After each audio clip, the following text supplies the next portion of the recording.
Hello friends, সকলকে রত্নাস কিচেনে স্বাগত। আজকে বানাবো ম্যাগি, কিভাবে পাস্তার মতন করে বানাতে হয় সেটা। তো এটা ব্রেকফাস্টের জন্যই একদম ঠিক আছে। কেউ যদি নাইটে খেতে চায় অর্থাৎ ডিনারে খেতে চায় অবশ্যই খেতে পারে।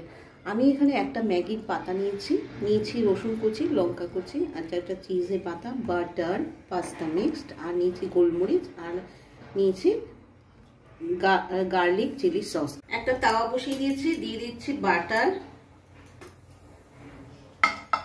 বাটার দিয়ে দিচ্ছি রসুন কুচি। আমি এখানে সামান্য নুন একটু ইউজ করব, আর দিয়ে দিলাম লঙ্কা কুচি। এটা একটুখানি ফ্রাই হয়ে নেবে।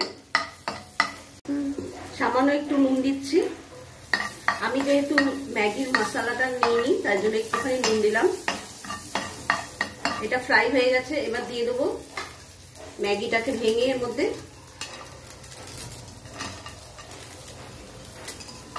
আর দিয়ে দেবো জল, আন্দাজ মতন জল নেব।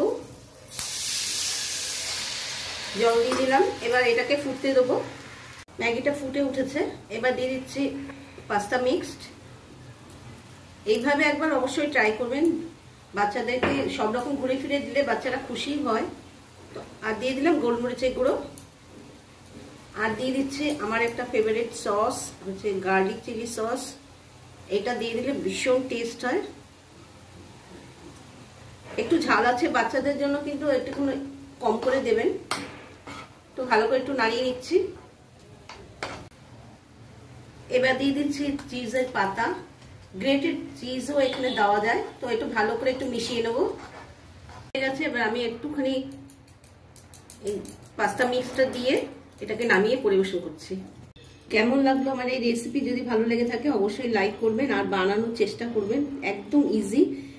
আর ভালো লাগলে লাইক করে দেবেন। আর যারা সাবস্ক্রাইব করছেন না, সাবস্ক্রাইব করে পাশে থাকবেন। ভালো থাকবেন, সুস্থ থাকবেন। বাই।